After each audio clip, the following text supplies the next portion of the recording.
Welcome back to this week's episode of Unlocked. I'm so excited to have you, Dax. Welcome. Man, it's your boy Dax, and we back at it like a bad habit. If you want something in this life, you better go grab it. And today, baby, we finna make a big play. I love you. Called me, and I was like, "This is the most energetic human being." Right? What did I say? Talk to me, don't lie to me. Yeah, I was like, "What is happening?" I gotta set the standard. I like it. I like it. You have had huge success. Thank you. I mean, over 1 billion views on YouTube, which is insane. Wild, right? That's how many millions is that? So if you get to 100 million, that's 100, and then times 10 of those. I think so. Yeah. It's wild when you really put it in perspective like that. That is. It's insane. Wild. Yeah. And then okay, so I have to tell you.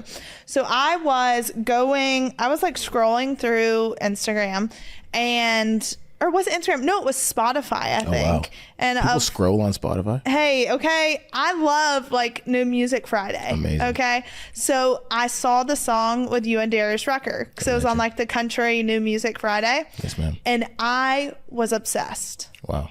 Obsessed. Because I feel like, it's to be a man. Right. And that we're in such a culture to where I feel like all that's been spoken about is women and how women feel, and not to like dismiss it, because obviously I am a woman, but we don't speak enough about men and their mental health. Right. So I think it's... Yeah, I think, as a man growing up, we're sort of, taught how to understand a woman because we have to understand one in order to, get one, So I think the song is sort of touching people because it is the first time sort of like it's bringing understanding for the other side in musical form and like a whole thought process. So what brought that song about? Like, what inspired you? Was there any personal story that inspired you to write this? Yeah, there's a lot of personal attachment to the song. Like, first of all, being a man and spending now 29 years on earth in a man form, which is me. Shout out to everybody in between and on each side. So like I always tell people, I couldn't have wrote the song when I was 25 years old. But now that I'm 29, there's more things I have to deal with, more responsibilities I have, more people I have to take care of. And I'm starting to now feel, and not only feel, but understand, like looking at my father, like how he felt. So the song is really just like one of those songs that it took me my whole life to write, because I had to actually experience what it was like to be a man. And I couldn't have wrote it at 19. Yeah. There was no one I had to look out for. Were you at all scared to release that song? I wouldn't say so. I think, there's a lot of, like you said, it's sort of a big topic right now, man, woman. I tell people this all the time. The relationship between a man and a woman is the most important thing in the world. Why? Because that's how me and you are even here, because a man and a woman decided to have us. Therefore, by process of elimination, that's the most important thing in the world. So I think the topic is huge, because who you decide to make another human with is the most important decision you make. Without a doubt. Right. So to me, coming off of your question, I didn't really have much fear because I knew I wasn't attacking anybody in my song. And like, for example, there's a bunch of like, women who had heard the song before I put it out, and a lot of them were moved to tears. I was, because when I heard it, because you speak in it just about how men are expected to like be a provider. They're expected to show up. They're expected to do all these things, and never really is someone like, but are you okay? Right. It's just, there's this expectation. It's just like, oh, that's just what you do. Right. Like, that's just what you do. It's just like with women, like, oh, you have kids. Like, that's just what you do. Right. But people don't take into consideration the aftermath of what you do. Exactly. It's crazy because I have a song actually called Dear Mom. Okay. And like every time I make a song that's important to me, I completely and wholeheartedly dive into the subject. So I remember there was a time when I made my song called Dear Mom, and like what I'll do is I'll really start doing research on what it's like to be a mother. So I started following all these accounts about motherhood, and then that's when I found out about postpartum and all these different crazy things. And I was like, wow, so you saying that, okay, like sometimes women don't understand what men go through, and then on the other side we don't understand what you go through, really connected with me right there. That's awesome. I mean, when I heard it, and too, I will say when I heard it, when I heard your song, it kind of put me in my place a little bit. Because I was like, I expect a man to do like all these different things. But I believe that you can have expectation while at the same time checking in and caring about a man's emotional state. Right. And I think that's where we get it wrong. We have expectation without caring about how that expectation weighs on someone. And then even what rhymes with expectation? Appreciation. You know what I mean? I think that's like the biggest thing. I think, you know, sometimes like people may hear the song and be like, oh, like, you know, it's not that I don't think men want sympathy, you know, because if anything, that probably makes, you know, men feel worse. It's more just like respect and appreciation for what it is. It's like, I see you. That's the biggest thing. That phrase in itself, I see you. Right. That's all that people want, is to be seen and not for what they do. Right. That's awesome. And so you also, I feel like your songs hit on like very real issues that maybe not a lot of people speak on, because you have a song that talks about like being an alcoholic. Right. And so what was the inspiration behind that one? You want the full story? Yeah, I want the full story. Here we go. So there's so many stories, long-winded stories. So alcohol for me. So I go back to, I was born in 1994. Okay. 1994, baby. Newfoundland, St. John's, Newfoundland. I was born on a rock. You can't even drive there. You got to fly there. Okay. I was there for 8 months. Left to Ottawa, the capital of Canada. I'm from Canada. Okay. 11 years old, I find the law of attraction. Anything you think about manifests, positive or negative. Me being 11 years old, curious, I want to test it out. I think about my favorite car. The video was called The Secret, by the way, for anybody who wants to go and watch that. It'll change your life. I think about the BMW 3 Series. All of a sudden, I started noticing that car is everywhere. So as an 11-year-old, I think I found a superpower. So then I make the decision I want to become a basketball player. So what does that involve? Okay, who do I look up to? For me, it was Kobe Bryant and Michael Jordan. What's specific about them that I like? Their work ethic, their mindset, the mentality. Kobe, the mentality. So I commit my whole life to basketball, each and every single thing. I'm doing 6 hours a day, waking up early, 5 a.m., the workouts, all of it. 666, no devil affiliation there, but that was what Kobe had, is to work up the 6 hours.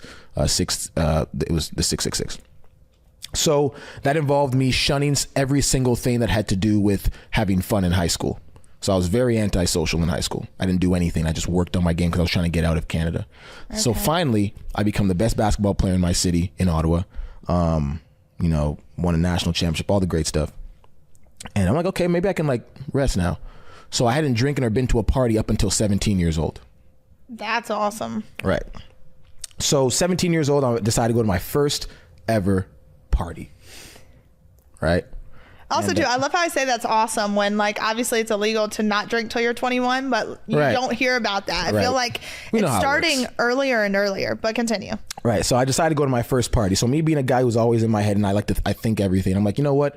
I see what some of my friends do when they drink. So I want to see what type of drinker I am. Because I had some friends, they drink and they fight. You know, some are drinkers and they're lovers. You know, there's all these different types of things people do have an affinity to once they start drinking. So I'm like, what am I? So I sit in my basement and I grab a Heineken. I look at the Heineken. I'm okay, Daniel. That's my real name. Okay. See, look, we're taking it back. I love it. This is your first drink, bud. So I open up the Heineken, start drinking. I notice immediately that I was blinking. That was the first thing I noticed. Oh, wow, I blink. That's crazy. We're blinking all the time, but we don't even realize it. Yeah. So I was having a head rush. So I ended up going to this first party in high school, and I was super social. As someone who was shy, you know, I was social. I was talking to everybody, you know, hitting on girls, doing everything, but no one had knew I had been drinking. I just did it by myself at my house, in my basement. So then at that age, 17, I'm like, wow, this is like a superpower for me. I can have a little bit of this, be tipsy or drunk or whatever, and then I'm super social, and it brings out this person in me that I want to become. So now it's a 10-year process of trying to, like I say in the song, I've been chasing the man that I am when I start to drink. So now I'm chasing this super confident guy and seeing if I could like become him all the time.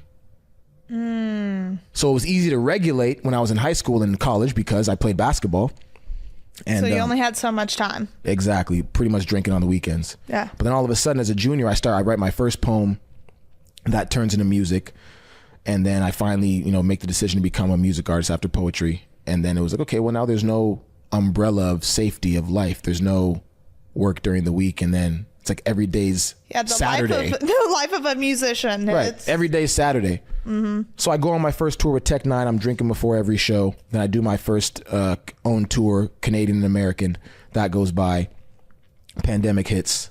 And then all of a sudden I wake up one day and I'm like, damn, when was the last time I haven't drank 2 days in a row? And I didn't know. And then Dear Alcohol all of a sudden came to me. Do you still drink? So when I first dropped Dear Alcohol, I was 6 months sober. Okay. Went on my first vacation ever, had a couple shots tequila. But I always knew, I was like, okay, the biggest battle for me is going to be going on tour and not drinking, which I failed at. I drank before my show. I need a couple shots tequila before you go up there in front of, now hundreds of people. Yeah. So I've now, taken away the perpetual cycle of drinking every day. Mind you, I was never a blackout drinker. I'm the type to like drink and do push-ups, and like it sort of adds just like at my everyday tedious work and stuff like that. But I'm no longer in the perpetual cycle. Like I can like. Okay. Do you think, obviously you got to a place where you were like, all right, I don't need to be drinking anymore. Right. So do you think you'll get back to that place? Right. Do you think now you're drinking, like you said, to chase that person you want to be? So it sort of ties back to being a man, in like that, in the original song I say in the first, as a man, we got to pave our way. There's no respect for you if you ain't paid. So it's like now that I feel like I've done more for myself, I feel like I no longer need to be the nervous one when I walk into a room. It's sort of like switched where it's like people are more nervous. Self-confidence? I feel definitely. I think with accomplishment, I feel more sure about myself than I would, back when I was 18 or 17. Without a doubt. So I don't need it in situations because I don't feel the nervousness I used to feel. I'm sort of aware that now, like, in most instances, people are potentially more nervous meeting me. Yeah. I see that. That's just complete transparency, No, I love that though, because even hearing that song, like I heard it and I instantly thought of people in my life, that I'm like, I literally see. And two, it also made me take a step back once again. And instead of being judgmental, you're like, whoa, this may be how this person feels. Right. And so it does give you a different perspective on how to look at things. Right. And obviously in a lot of your songs, I was curious when going through your profile, was it you that labeled yourself as a Christian artist, or did other people label you as that and it stuck? That's sort of what other people have labeled me as. I've always said to myself, like, I call my genre of music impact. So it's like, I love that. I never know what a song's going to sound like when I step into the studio. I hear the beat and I do what comes naturally. And then I allow people to sort of classify it. I know, what some people are going to do or where they're going to put it based off of how I'm sounding. But it's like I could go in there and, I've screamed on songs before. Sometimes I've rapped fast as ever. Other times I've sung nice and slow. I got wasted and good as that, so I don't mind where people put it. I know we as humans, like, community is strong and big. So there's, we got communities of everything. Yeah. So, I am a Christian. I'm not a Christian music artist. I'm a music artist who's a Christian. Okay. See, and I think that's the biggest misconception, because a lot of people label you as a Christian music artist. Right. And then you have some of your songs that come out that obviously have cuss words in it. And people are like, oh, wait, I thought you were a Christian music artist.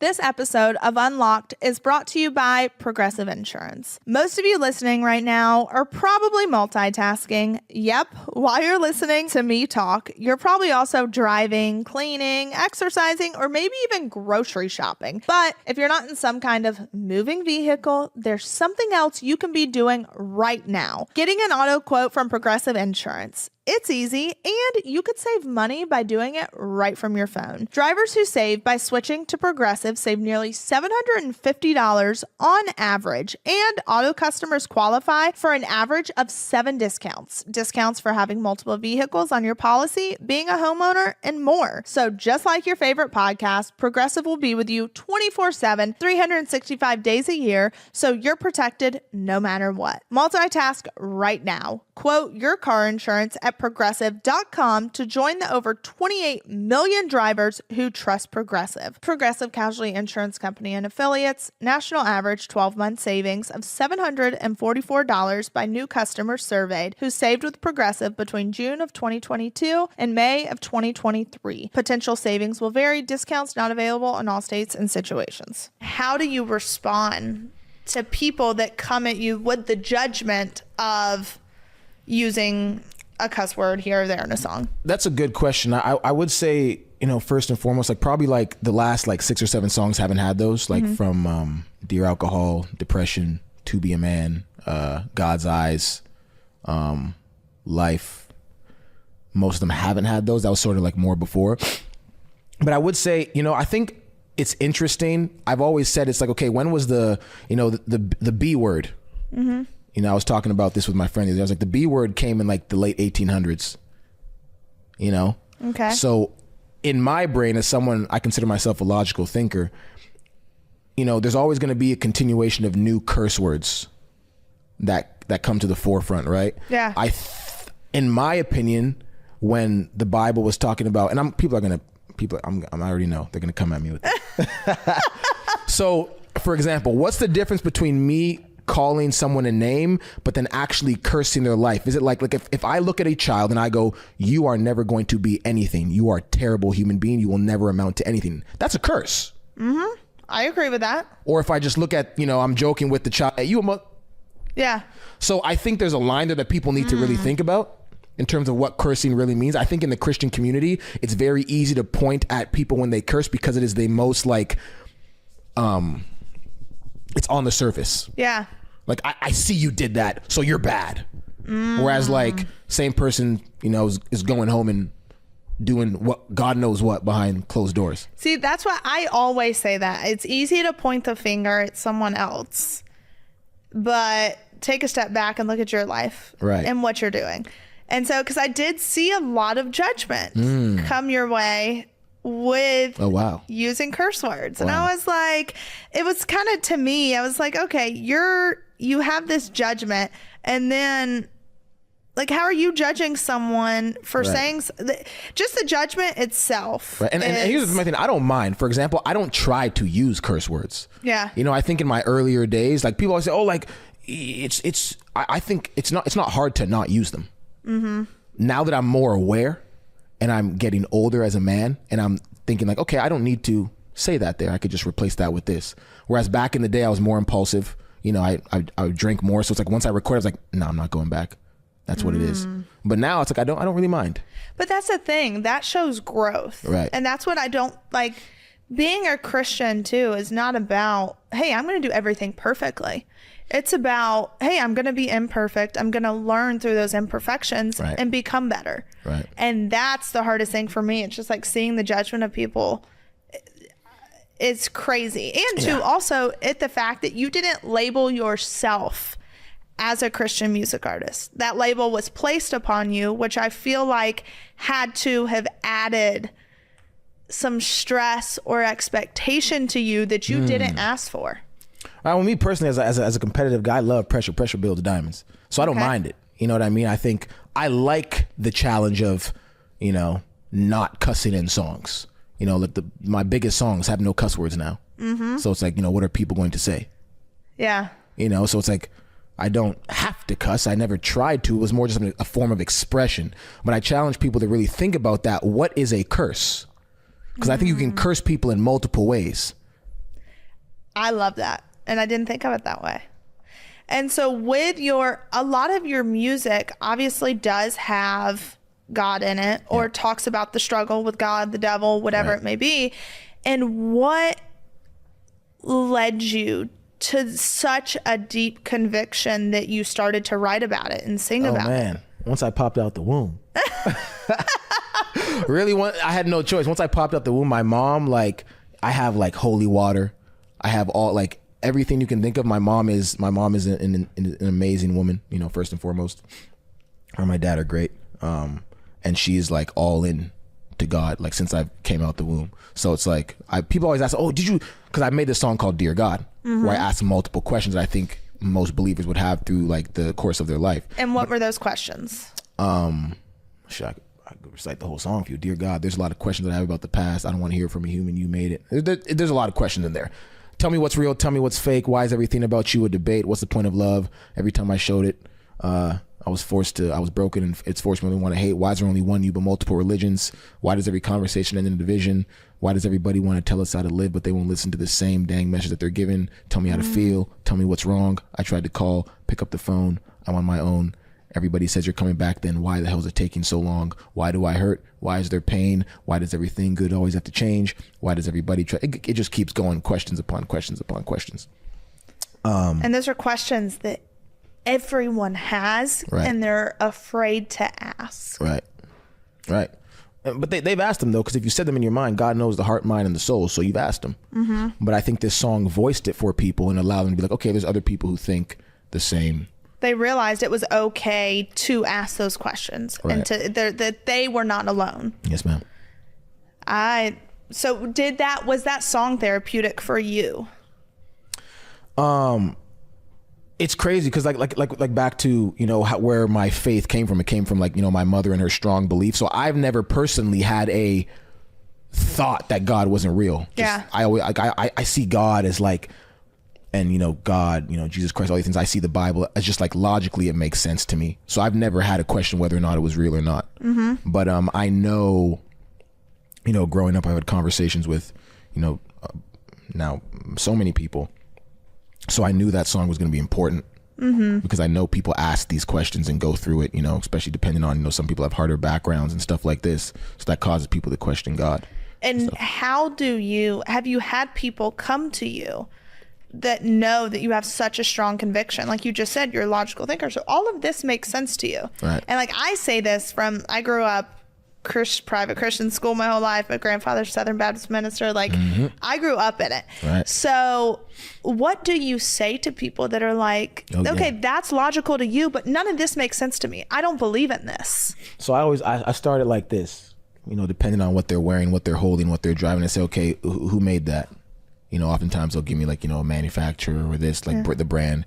I'll say, okay, well, who made that? Who made that? Who made that? Who made that? Who made that? And I say, okay, well, we as humans accept there's a creator of everything, this microphone, chair. So why wouldn't there be a creator of the most intricate thing ever built, which is the human body? Not mm-hmm. to mention the, you know, 40,000 plus different species that all recreate, you know, life as well. And then you have plants and all. Like, how could there not be logically someone who put it all together? And what if they respond and say, all right, it's science? I just say there's no, it's say, if you're going to accept that somebody made the iPhone, which is nowhere near on the level of the human eye. Yeah. Then you have to accept that somebody made that as well. Mm. In my opinion. See, I love your way of thinking, and I'm over here playing devil's advocate, and it's killing me because I believe what you believe, but it's just so many people, and that's what I hope they can listen to your music and take something from it and start asking questions, because it's okay to ask questions. That's where you learn. Is. And a belief in nothing is still a belief in something. So then I go, well, why not at least, you know, if you're, you might as well, like, you know, it's like, let's say, you know, you're a gambler. Well, at least put, you know, your cards on your money over here. Yeah. Because at least it's something. At least it's something. Right. I love that. So To Be a Man, how did the collab happen with Darius Rucker? So I have amazing people on my team that knew amazing people on his team. I love him, by the way. I love you now too, but like, I love him. So because that was amazing. It's amazing. It's crazy. I've only been listening to Darius Rucker songs for like the last probably month and a half since the verse came in. Okay. You know, so it's like I've really been diving deeper into it, and just like, because I engulf myself in every single thing I do, and it's like, so there's people on my team and people on his team. He heard the song, he loved it. Then I went to his show, and that was great. Got to meet him, went on the bus, backstage, all of it. You know, it was just great. We hit it off. It's my boy, you know. I love that because it was, and to what, you already have over 3 million views. I want to say like 3 million views on YouTube. We're getting there. We're getting pretty close to that. Yeah, which is crazy. Within how many days? Or it's been about 10 days now. Yeah, that's absolutely insane. Absolutely insane. And so, okay, so one of the I gotta pull up my phone because you did a song. Talk to me. That was very I think I know what you're about to pull. I think did I was it a remix? Yes, and it was. I know what you're about to say. I posted it on my story. Oh man. Yes. Is it a Toxic remix? No, not that one. No. Oh, this one. I thought you were talking. I thought. No. That was controversial? Yes. Wow. I missed it. Very controversial. Dang. Like, because it's the who sings this original song? Oliver Anthony. Yes, ma'am. And what's the song called? Rich Men North of Richmond. Okay. Yeah. So when that song came out, obviously that was very controversial. And then you did a remix to it, which I loved. Thank you. I loved because it says everything that we all want to say, but we're too afraid to say it. And how did that remix come about? Like, how did you... How did that come about? There's been a couple. So I've remixed songs for a very long period of time. Yes. Like when I started the first thing I ever remixed, September 1st, 2016 was my first time. First song I ever dropped was a remix to Drake, One Dance. Okay. So I've remixed things periodically throughout my career. As I continue to grow, I've remixed less and less and less. So now it's just like when something is like compelling to me and I felt the overall importance of this song, I felt as though what he was talking about in his original song, I lined up with in terms of views and that I could expound upon it with words. Okay. So. And did you, when you heard that song, because obviously, I mean, he has been offered insane deals. For people that don't know, you can look it up, Richmond, north of Richmond. And it spoke to millions and millions and millions of people. Right. And then when you remixed it, you basically, like, you spoke about youth and kind of how it all starts with the youth, which I have said before, like, children are what you leave behind. Right. So what you teach them leaves an impression. Right. And how did you come up with that remix? How did I come up with it? Because you talk about what we're teaching them in schools and how they're able to make decisions when they can't even tie their own shoes. Right. And so how did I come up with that song? So every song comes to me, I sit there and the words just start coming to me. That's how every song comes about. In terms of the thought process that came in line with the youth talking about, I think about this all the time. So some people be like, okay, well, what do you mean, it starts with the youth, right? So the more money people make, the longer out they think. Let's go back to the very beginning. Someone who's has zero money, or let's say, quote unquote homeless, is thinking about, what am I doing tomorrow? Yeah. Where am I sleeping tomorrow? What am I eating tomorrow? As you make more money, you expound upon how long you think about. So someone who makes $1 billion isn't thinking about tomorrow. They're thinking about generations. So where do you go? You go to the youth, right? Because you're understanding that, like, okay, I'm not even thinking about now. I have so much money. A month from now doesn't matter. No. 2 months doesn't matter. I'm thinking about generation upon generation upon generation. So that's how I had the thought process of, okay, it starts with the youth. I love that. Because now when I start thinking of it, you think about like the iPhone. You think about how they're looking to get to people 100 years from now. Right. It's not about now. It's you got $1 billion.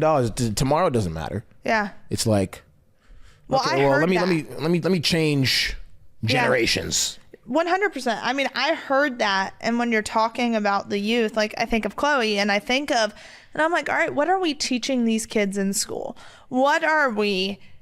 And because people have like hounded me before for certain beliefs and things that I've said and done. And my thing is, it's not about like left or right. It's about humanity, and it's about setting people up for success and for the future and all these things, and just letting kids be kids. Right. And that's what you said. You were like, let's let kids be kids. Right. Well, I start the song essentially talking about, it's not about what side it's about. For me, it's always been common sense. I'm not someone who, partakes necessarily in like political views. I just partake in common sense. I feel like to you, it's common sense. Because I do think there are on both sides, they would be like, but that's not common sense if they don't agree with you. That's one of the problems. I think there are certain things that are not subjective. Yeah. Like the sky is blue. Yeah. That is accurate. You know, but I think if I'm the one person sitting right here and there's 5 people around me and they continuously for years upon years upon years upon years shout at me saying the sky is green, eventually I'm just going to be like, all right, leave me alone. The sky's green. It's green. But now we're all saying it's green. And then that goes to my kid. And I'm telling my kid, well, you know what? I don't want them shouting at you. So you better say it's green too. So they leave you alone because I want you to be chill and I want you to have a good life. And then that just goes and goes and goes. So I think that's where we're at in society. It's like there are certain things that I believe aren't subjective, but there's just people who are continuously yelling, it's this, it's this, it's this. So then this person just like, well, I just want peace.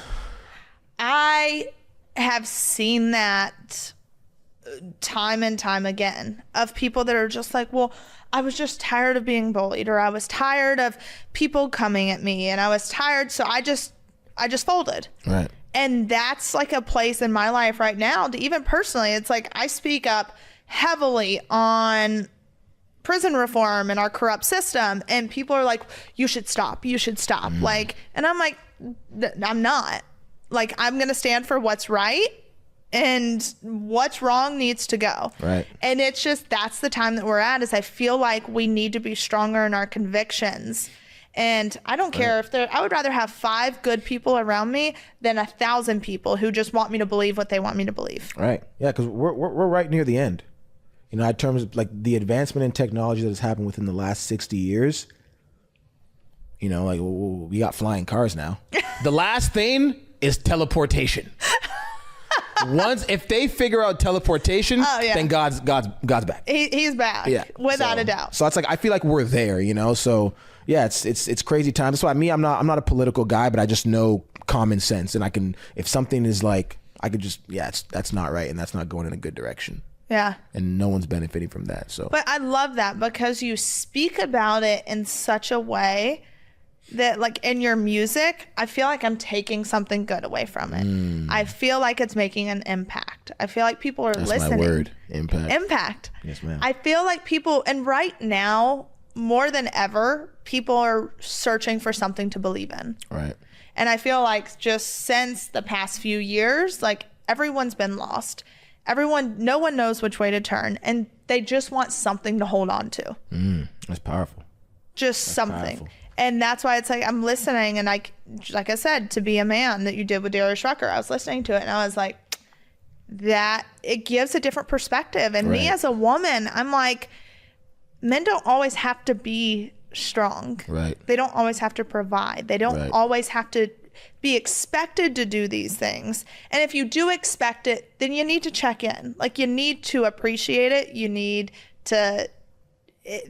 men's mental health is a big thing. Right. And that's, people just we don't bring enough awareness to it. Right. Powerful.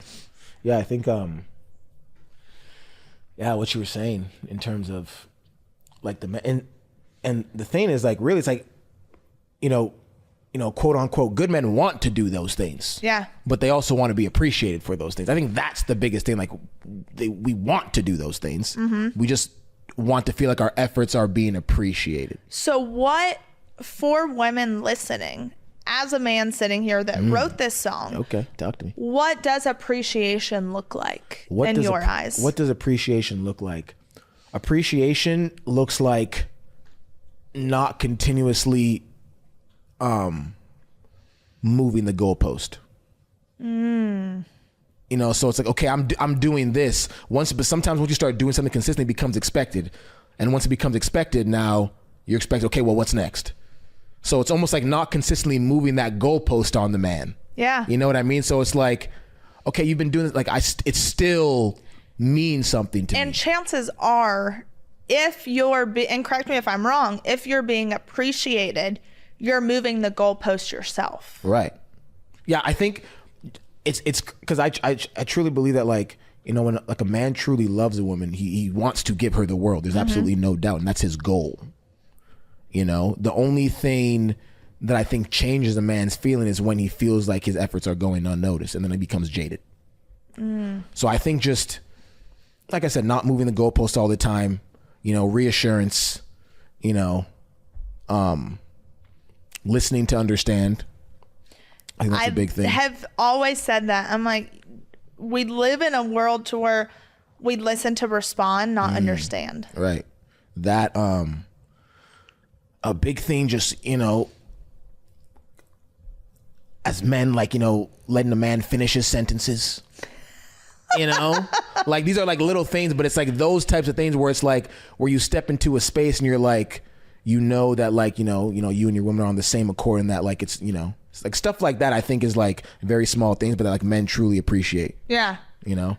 But that's good. Like, cause for me, I'm like, I don't have a right to tell you that that's not valid or that's not. And I think I'm trying to, cause I'm very independent, like very independent. I do my own thing. I provide for myself. I do all these things, but I also want to be like vulnerable and want to be submissive and want to do all these things. And I feel like a lot of women are like, well, if I'm submissive, then that means that I'm not strong. When in reality, it's totally different. You can be strong and submissive at the same time. Right. And by not being submissive, a lot of times it does have the tendency to emotionally hurt a man. Right. Yeah, I think like, you know, these are tough conversations. You know, this is a great conversation right now. And I think, it's crazy because I think like most men, like even like right now, I feel like I'm sort of walking on eggshells. You know what I mean? In terms of like, and you don't want to say some crazy. Sad. Yeah, it's crazy. You know what I mean? I think it's crazy. I think that's why the song is so important, because it voices that without me having to like, you know, go on these like big explanations. Yeah. But I think it's like, even just, I know a lot of women get triggered by the word submissive. You know, I guess in my mind, I just think it's like, at the end of the day, it's like, I look at it from a godly perspective, right, of a woman is to be submissive to her husband as a husband is to his wife. Right. I think, yeah, exactly. And I think, you know, like I said, a man, you know, putting his life on the line, you know, trying to provide for family is, in my opinion, a term of submissive. Yes, without a doubt. You are sacrificing your life, your happiness, and in order to make sure these people are good. So, yeah, I agree. And that's the thing. It's like this podcast, when I started it, I was like, I want it to be a safe space for tough conversation. Right. Doesn't mean we have to agree, but learning where someone came from, what their life experience is, like that shaped their opinions and beliefs. Right. So it's valid, and respect it. Even if we don't agree, respect it, because that's who someone is. Right. And I hope that that's how people take it, because it's just, that's what it is. Right. And you want to know what's crazy?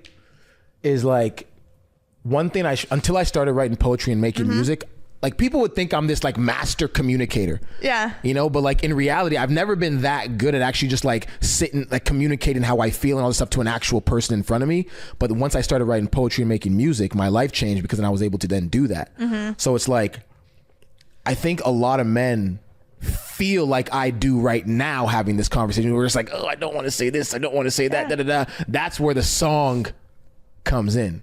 Because it speaks. But I think, too, as a woman, I hate that men feel like they have to walk on eggshells in order to not offend me. Because I would rather, and it's just my own point of view, I would rather know exactly where you're at, emotionally, psychologically, and be offended, and have the chance to say, hey, what you said really did hurt me, and this is why. And give you the chance to correct it. And that's where growth comes from. And you're never going to truly know who someone is if they feel like they have to walk on eggshells. Right. But I also say that a lot of the men feeling like that comes from like past experience of trying that out and it not being successful, and, you know, dealing with, you know, their counterpart who may say they want them to do these things, and when they actually do and try it, they don't get the response that they thought they were getting. So I think it's like, you know, you have this like passing down of men, especially now with the influx of social media, where they're going like, hey, you know, she's saying to be vulnerable, but once you do, understand it's not going to be the same. Yeah. So it's almost like, I think, you know, every man goes through this phase in life where it's like, okay, they finally listen to the girl.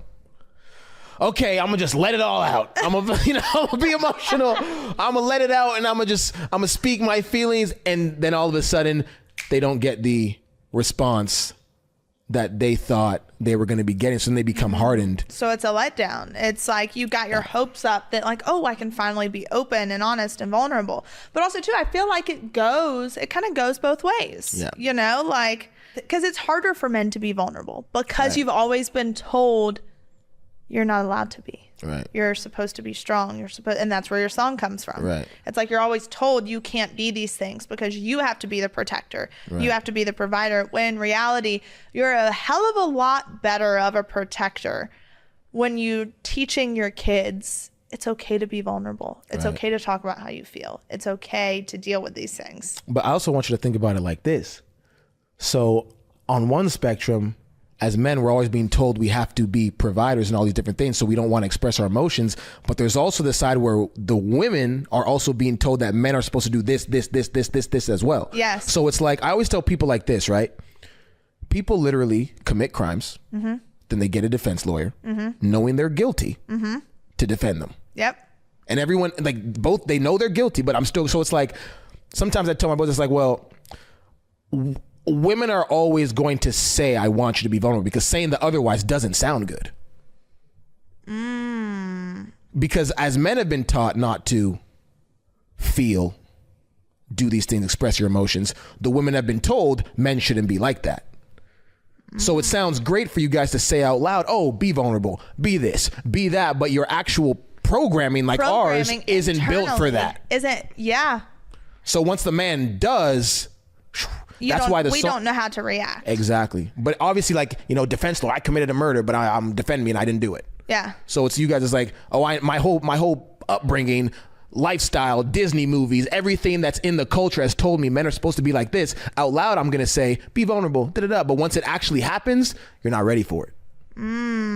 But that's so true. It's what society is teaching you, that like a man is supposed to, it's the Disney movies. Right. A man is supposed to rescue you and fix it and do all these things. You don't see a Disney movie about a woman rescuing a man. Like you don't, it's just not what it is. Right. But do you think that now it kind of goes back to the remix that you did about how it starts with children. Right. If we start to normalize, which I feel like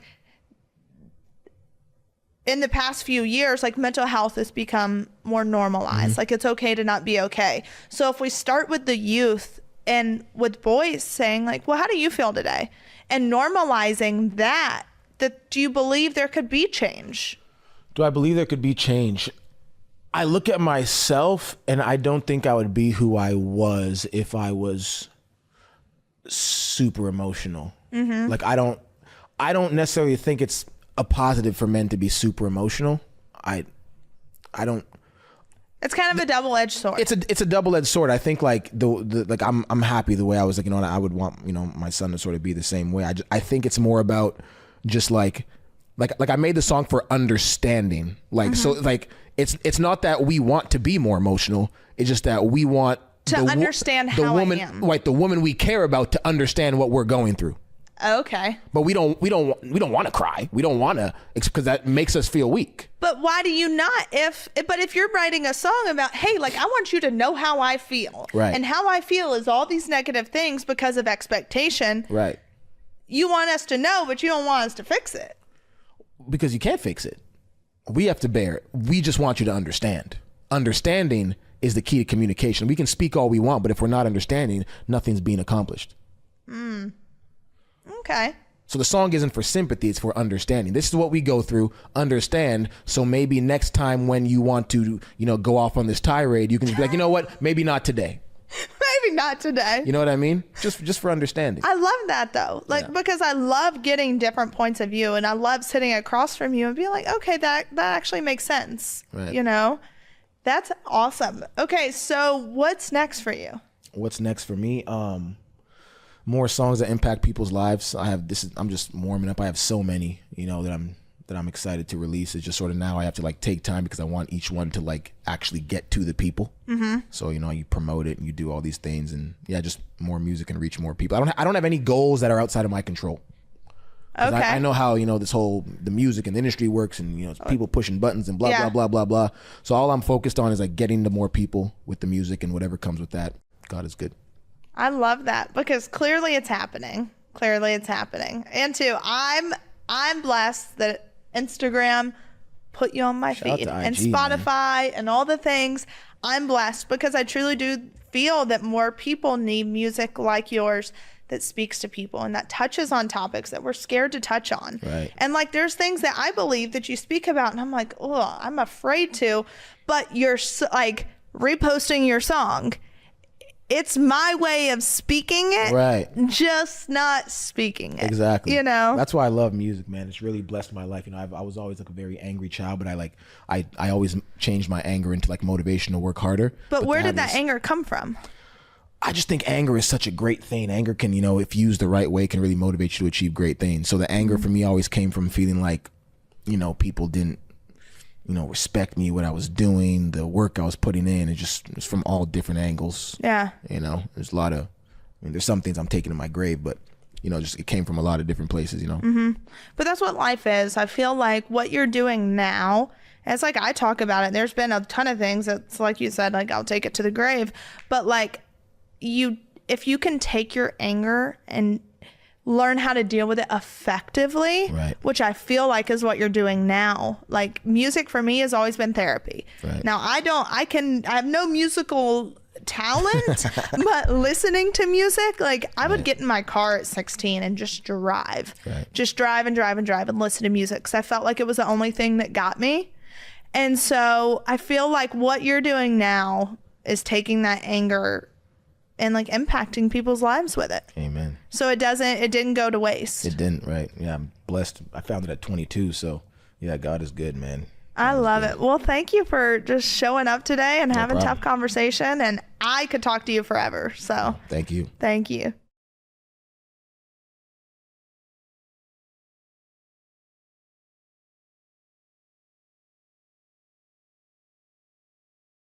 Welcome back to this week's episode of Unlocked. I am super excited because this is my first solo podcast that I've done since Mom and Dad got out. I mean, it's been a while since we've done a solo. I am super excited. I kind of wanted to do a podcast to let you in on all the things that had happened the days leading up to it. As well as kind of where I'm at now. And also everyone wants to know, what is next for Savannah? What's next for Savannah's life, work life, personal life? And we're going to get into that. But first, going back to all of the pardon stuff. When Mom and Dad got pardoned, I was probably at the lowest point I've ever been at. I felt like I had done everything. I had just fought like hell and nothing had happened.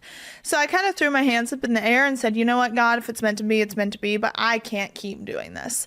I can't keep living life like this. I was not healthy physically, mentally, emotionally, all the things. I felt like the weight of the world was on my shoulders. And when I laid down at night, it literally felt like I could not breathe. So I was like, God, this is it. Like, you got me, you've challenged me, I can't do it anymore.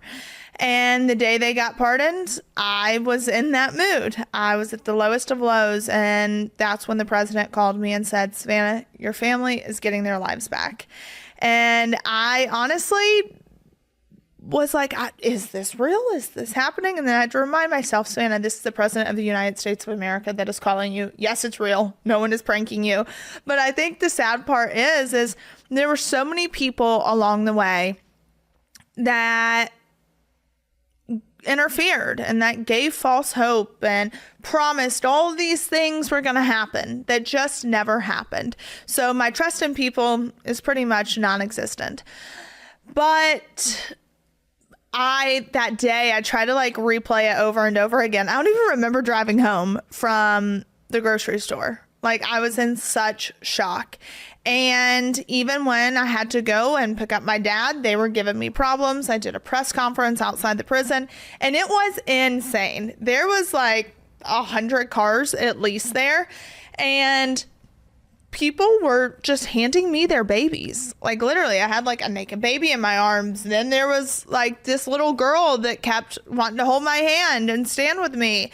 And I literally felt like Princess Diana in that moment. I'm not going to lie. And someone even posted on Instagram yesterday, like it was a guy who got a photo with me and was like, no one argue with me. She is the Princess Diana of our time. And I was like, stop this. Like, it was just the sweetest thing in the world.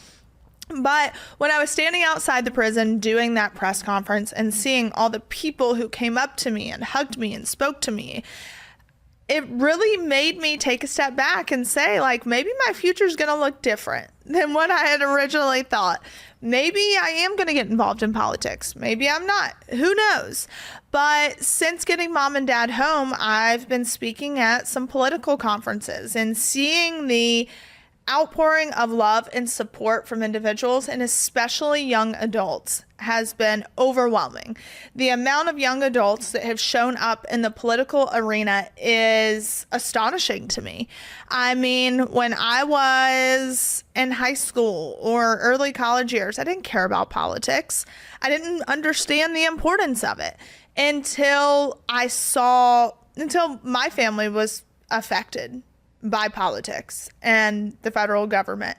And then I started educating myself, and I realized how important it is to be involved, know what you're voting for, vote for the right candidate, all these different things. So I am so proud of all of the young adults that show up to all these Turning Point events and who challenge each other and speak their minds and believe in what they believe in, because we need more of that. I have said that the political parties are going to die if we don't get more just younger voices in the game. We need younger voices in the game because our generation is at the forefront of technology, AI, the world is growing. The world is evolving. So it's kind of like the saying that if I raise my kids the same way my parents raised me, then my kids are going to be at a disservice, because we live in a totally different world today than we did back then. So that's the same kind of, I have that same viewpoint about politics, is the political climate is changing. We have to grow. We have to evolve. So it's just been so interesting to see how accepted I've been in these rooms and how supported, and I'm absolutely loving it. I am hoping to be with Turning Point when they go to the University of Alabama, because that's where Grayson's going to be in school. So I spoke to someone on their team this past weekend when Dad and I went and spoke at the Turning Point Action Conference. And they were like, we would love to have you out to some of our college campuses and the University of Alabama. And I would have a blast with that. I know Grayson would have a blast with that. And I'm just so proud of Grayson and how educated he is on politics and loves to be at the forefront, loves to be involved. I could not be more proud of the kids. So we're actually going to have Grayson on a podcast in the next few weeks before he goes back to school. I am so sad, but so excited for him, because I know just the University of Alabama is a place that Grayson excels. He excels academically, socially, his friends, all of the things. He absolutely loves it and misses it. So I'm sad that he's leaving, but so happy that he is going back to school. And I'm even more excited. Both he and I are excited for the fact that I now get to show up as his sister and can go to the University of Alabama for game days, game weekends, and us have fun together instead of me having to be the parent and him be the child. So it's just so exciting. We are excited. I can't wait for that. We'll talk about that more on Grayson's episode, but that's going to be a blast. Ever since mom and dad came home, well, I guess just the past 2.5 years, coming down off of that has been a lot. I think my body has been in such like fight or flight mode that all my emotions, everything's just out of whack. There's a book that's called like The Body Keeps the Score, and it is so, so true. Your body, you think in your mind that you have let go of trauma and hurt and all these things, which maybe you've convinced yourself you have, but your body never really does. So it's interesting to see how your body like expels those things. And I'm trying to be very in touch with my emotions and feelings and figuring out who I am, because the past 2.5 years I've been a parent, a fighter, a provider. I mean, you name it, I've done it. And now it's hard. It's like, whoa, now it's just me. So what is happening in life and things? And I don't know, it's a challenge, especially to all of us being under one roof. It's great. I love it. I would have begged for this a year ago. But it's a lot. It's a lot. Imagine living with your parents again after being out of the house for 11 or 12 years. That's a lot. There's also a little bit difference in lifestyles. So yes, I like to go have me a glass of wine or a cocktail. I mean, I am almost 28 years old. Ty Chrisley does not agree with that. And so there's some rub there. He came in my house and threw out all my seltzers. Like, threw them out.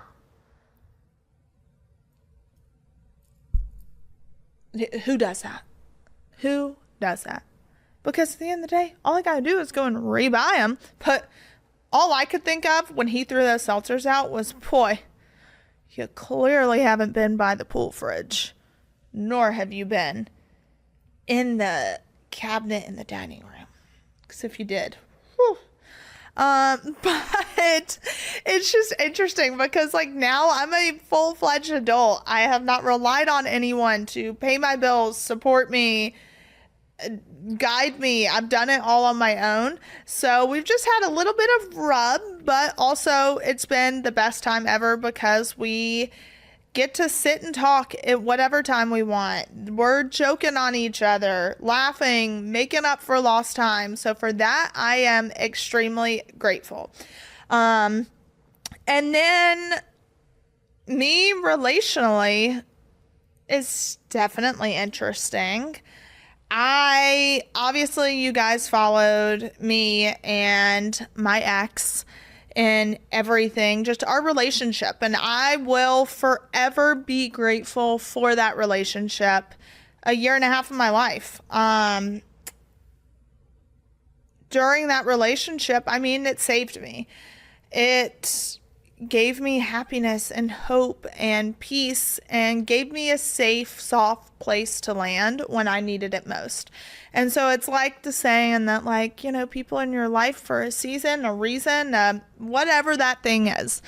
And that relationship was there for a season, and I will forever be eternally grateful for that.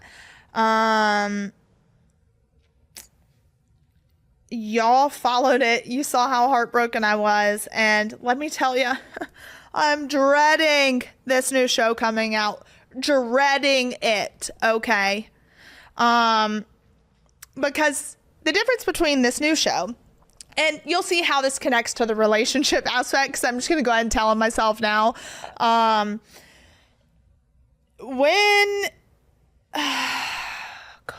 Lord help me. I don't know about you guys, but when it comes to falling asleep, I struggle. Sleep is just not my thing. I can't fall asleep. I can't stay asleep. And I'm so picky about everything. But let me tell you, Boll and Branch sheets have absolutely changed the game. They can help you truly unwind with a softness so extraordinary your whole body relaxes into sleep. Boll and Branch signature sheets are made free from toxins with the finest 100% organic 100% cotton. Feel buttery soft to start and get softer with every single wash. They also come with a 30-night worry-free guarantee, and they're ethically crafted by expert artisans that earn fair wages. Let me tell you, when these sheets came in the mail, before I even washed them for the first time, they were so soft. When I lay down on them at night, literally my body, my mind, everything about me is so at ease and comfortable. Plus, I love a brand that is free of toxins. That is the new it thing. Our skin is the largest organ on our body, so let's treat it right with Boll & Branch sheets. Feel the difference that an extraordinary night's sleep can make with Boll & Branch. Get 15% off plus free shipping on your first set of sheets at bollandbranch.com/unlocked. That's Boll & Branch, BOLLAND branch.com/unlocked to save 15% and unlock free shipping. Exclusions apply. If you've been listening to Unlocked for a while, then you know that I am a huge advocate for therapy. It's okay to not be okay, and we go to therapy so that we can talk through our issues and figure out where we're at in life, where we want to go in life, how to heal, how to deal with the chaos and dysfunction in our life. But when talking about therapy, I also know how hard it is for people to actually get to therapy or to be able to afford therapy. That's where Rula comes into play. Rula does things differently. They are an online therapy platform, and they partner with over 100 insurance plans, making the average copay just $15 per session. That's real therapy from licensed professionals at a price that actually makes sense. Think about it. You use your insurance benefits to maintain your physical health, so why wouldn't you do the same for your mental health? And Rula isn't just affordable, the experience is tailored around you. Online therapy platforms might match you with the first available provider, whether or not they're the right fit or not. Rula considers your goals, preferences, and background to provide you a curated list of licensed in-network therapists who are actually aligned with what you need, because they know that finding the right therapist can make all the difference. No wait lists, no frustrating back and forth. Rula makes it easy to find a mental health provider who is accepting new patients, and appointments are available as soon as tomorrow. Yes, you heard me, tomorrow. Plus, Rula sticks with you throughout your journey, checking in to make sure your care is helping you move forward. Go to rula.com/unlocked to get started today. That's RULA.com/unlocked for quality therapy that's covered by insurance. Thousands of people are already using Rula to get affordable, high-quality therapy that's actually covered by insurance. So visit rula.com/unlocked to get started. After you sign up, you'll be asked how you heard about them. Please support our show and let them know that we sent you. That's Rula, RULA.com/unlocked. You deserve mental health care that works with you and not against your budget. The new show was very much in the moment, like if something's happening now, live it. It wasn't scripted. It wasn't hold this, wait for that, whatever. So there was one day I was just having a rough day. I was without the kids. I was missing Grayson. I was going through the ringer relationally.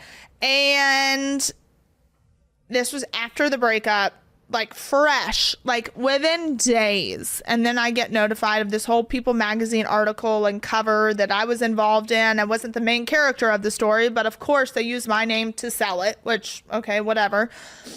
But I'd had a few drinks. I was emotional. At the greenhouse, Pamela was with me.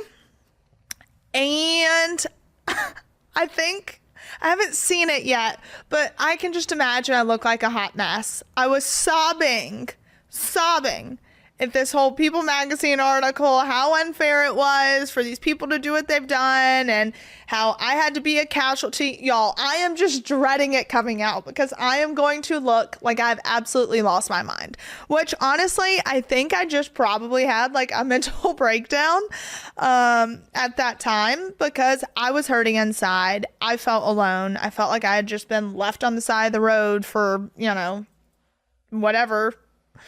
And it sucked, but that's going to be a part of the show. So you guys have seen all of it, the good, the bad, the ugly, and this is going to be another part that I'm going to kind of have to relive, which is going to suck a little bit because, like I said, that relationship brought me a ton of happiness. I mean, I can't explain it, between him and the kids and just all of it. Like, they will forever hold a special place in my heart, and if they ever need me, they know they can call me.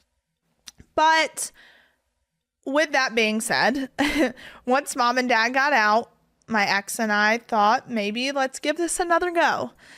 And we hung out some, we went on a trip, and had the absolute best time because we truly were best friends. And we were keeping it super quiet. And then one thing led to another. We were back together, and then I kind of got ghosted. I don't know how that happens, but I did. And then after 24 hours, I was like, you know what, Savannah? You deserve better. Not necessarily a better person, because I will forever go down by saying he is a phenomenal human being.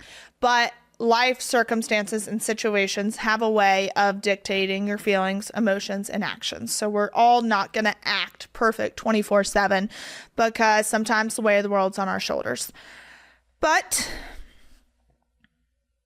yeah, I got ghosted.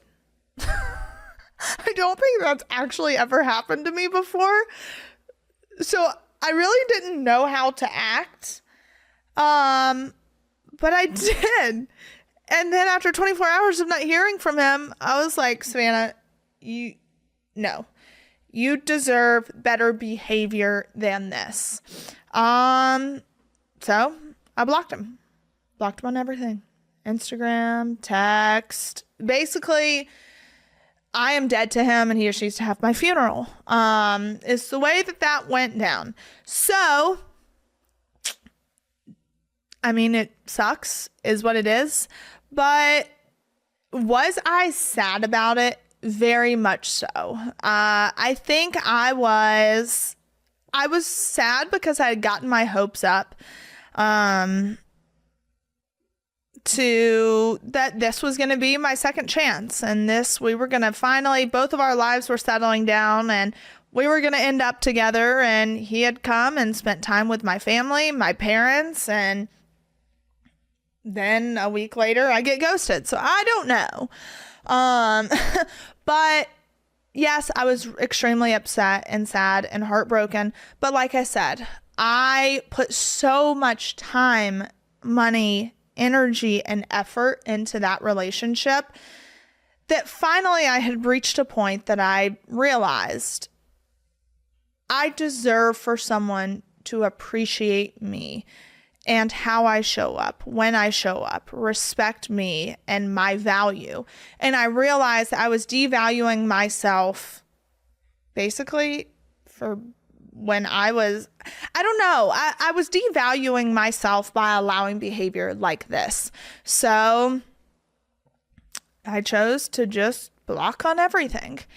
And for me, that was the right decision. I feel like I'm still kind of in a grieving process, but I've lived a lot of my life not respecting myself and allowing certain behaviors, or I exhibited certain behaviors because I didn't respect myself enough. So for me, this is kind of part of this new era, part of this new life is finding my self-respect, respecting myself enough to walk away, respecting myself enough to say no or to say yes. It's an interesting, liberating phase of life that I'm in right now, and I'm trying to navigate it the best that I can. And you guys will realize how I talked about my ex, my past relationship. There is nothing but love and respect there. And like I said, life situations dictate our feelings, emotions, actions, reactions, and I'm having grace for that. So I'm having grace and understanding for that, even with his latest Instagram post.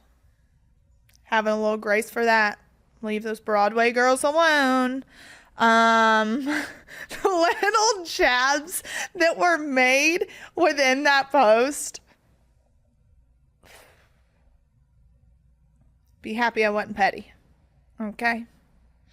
And that was hurtful too. Like, that was extremely hurtful. Like, great, I'm glad you can hoop at 40 and LFG and whatever the caption was. Like, come on. Okay? Come on. But it's fine.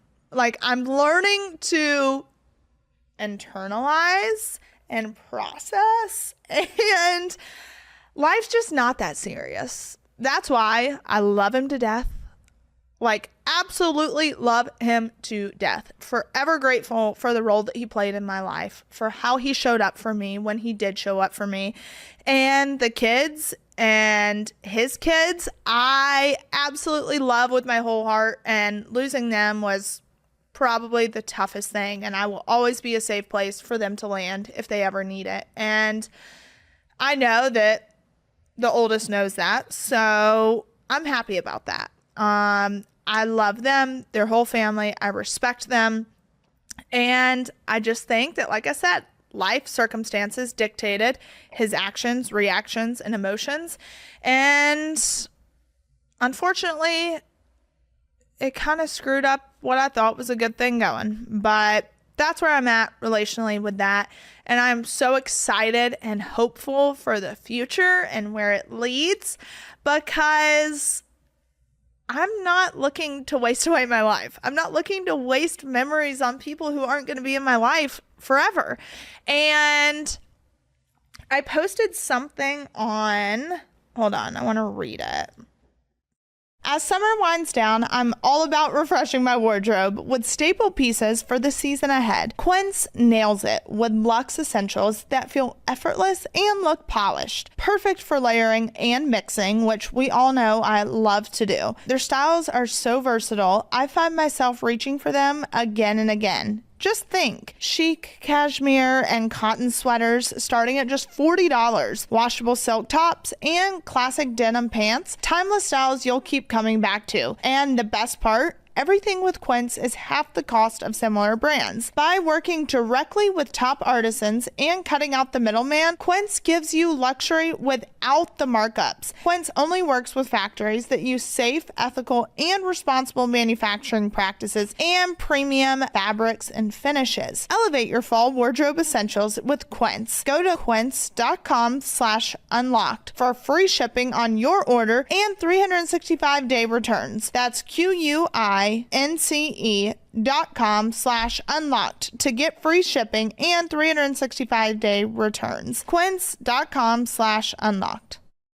Summer means breezy dresses, bold colors, and all the effortlessly cool looks that you've been waiting to wear. Whether you're heading to rooftop brunches, garden parties, or just soaking up the sun in your favorite sundress, let's talk about what's underneath, because the right shapewear can make all the difference. Today's episode is brought to you by Honeylove, the brand redefining modern shapewear with real comfort and serious support. And their newest innovation, Mesh Sculpt, is the ultimate summer shapewear. Usually lightweight shapewear doesn't offer much hold, and strong shapewear is very heavy. But Mesh Sculpt changes all of that. It's breathable and lightweight without sacrificing its power. It keeps you cool while still delivering the sculpted silhouette you want. Honeylove's targeted compression smooths and shapes exactly where you want it and eases up where you don't. It works with your body, not against it. Plus, thanks to flexible boning on the sides, it stays in place. No rolling, no shifting, no awkward adjusting mid-conversation. With lingerie-inspired details, Honeylove pieces are meant to be seen. So whether you're dressing up for a night out or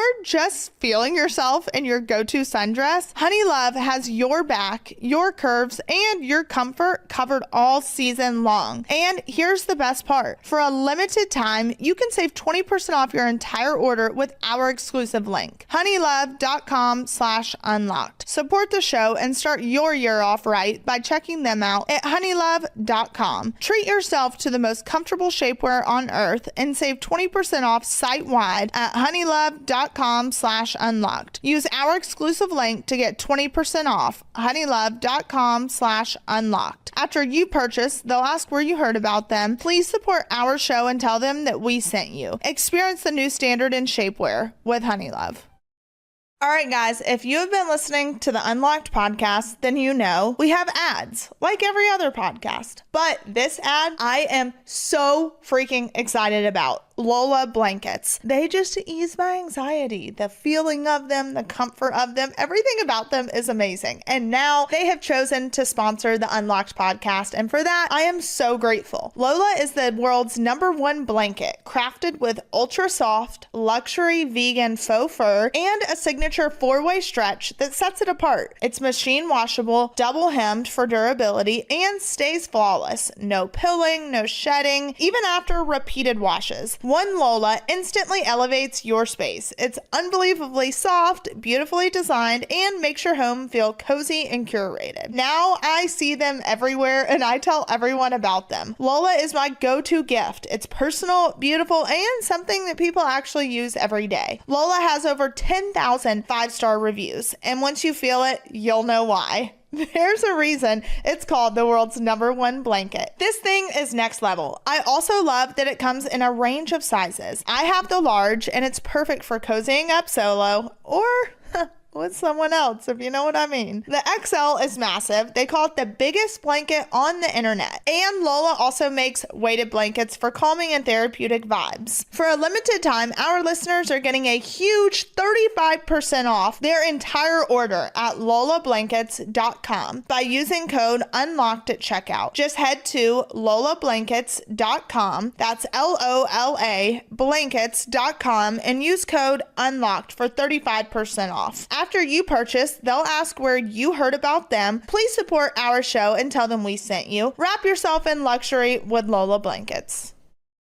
So I posted, just when you think life has hardened your heart for good, God shows up with unexpected gifts in the form of people, moments, and grace, reminding you that he never stopped working behind the scenes. He restores your faith, not just in him, but in the goodness of others too. And I have realized that so much in my life right now of just all the great people that are coming into my life and pouring into me and investing in me and loving me and understanding me. And it makes me so excited for the future.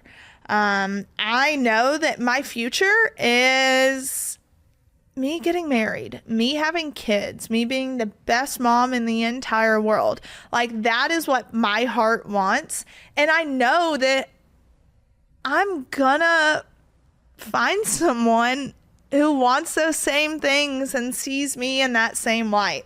And it makes me so excited. I have no ill feelings or harbor resentment or anything from my past, because I know that's in my future, and my future is so much brighter than anything else that has happened. So I'm just excited. I went on a trip to the Cayman Islands with some friends, and it was so unexpected and such a fun trip that truly brought me back to life, revived me, and